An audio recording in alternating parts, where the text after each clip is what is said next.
اکھاں جدوں میٹیاں زمانہ مینوں روے گا۔ آج پاکستان کربلا کا منظر پیش کر رہا ہے۔ تاتاریوں یا ہٹلر کے دور میں بھی بچوں پر کسی ایسے ظلم کی شاید ہی کوئی تاریخ ملتی ہو۔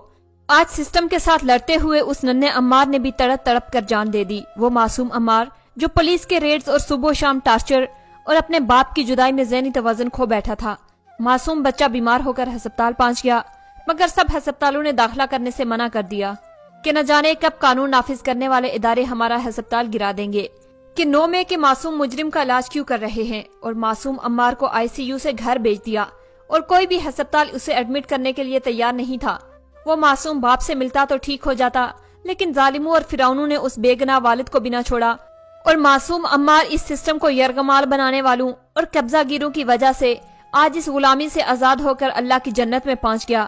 اس دنیا میں تو اس کے قاتلوں کا کوئی ذکر کرے گا اور نہ ہی کوئی آواز اٹھائے گا، مگر بروز قیامت یہ بچہ ضرور ان کو گریبان سے پکڑے گا اور حساب ہوگا۔ پتھروں کی بنی ہوئی نام نہاد عمارت جنا ہاؤس کا بدلہ اس ننھی جان سے لے لیا گیا۔ اب تو تسکین ہو گئی ہوگی، اب تو خوشی ہو گئی ہوگی، اب تو سب کو طاقت کا اندازہ ہو گیا ہے۔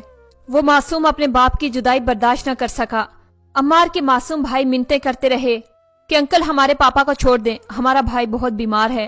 ایک معصوم بیٹا زندگی اور موت کی کشمکش میں اپنے باپ کو دیکھنا چاہتا ہے، لیکن قانون نافذ کرنے والے اداروں نے عمار کے باپ کو حراست میں رکھا ہوا تھا، حتیٰ کہ اس کو اپنے بیٹے سے ملنے کی اجازت بھی نہ دی گئی۔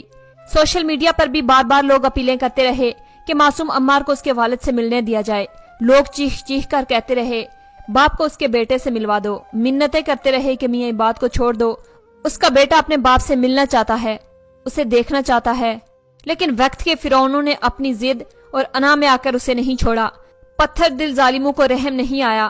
سب کی اولاد ہے، یاد رکھیں، ظلم کا نظام زیادہ دیر نہیں چل سکتا۔ اللہ تعالیٰ کی لاٹھی بے آواز ہے لیکن بے اثر نہیں ہے۔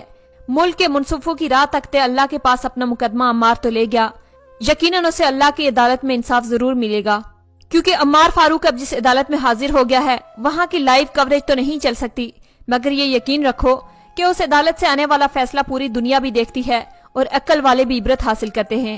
یہ قتل ہے، ریاست پاکستان اس کی قاتل ہے۔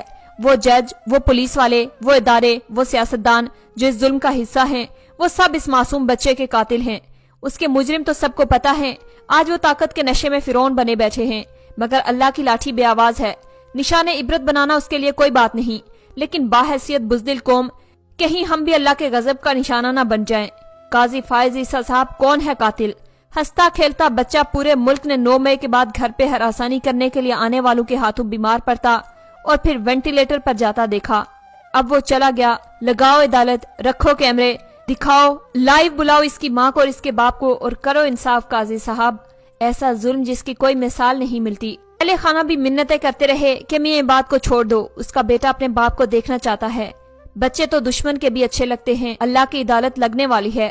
پھر جب آپ سے پوچھا جائے گا بتاؤ عمار نے کیا جرم کیا تھا، تو آپ کیا جواب دیں گے؟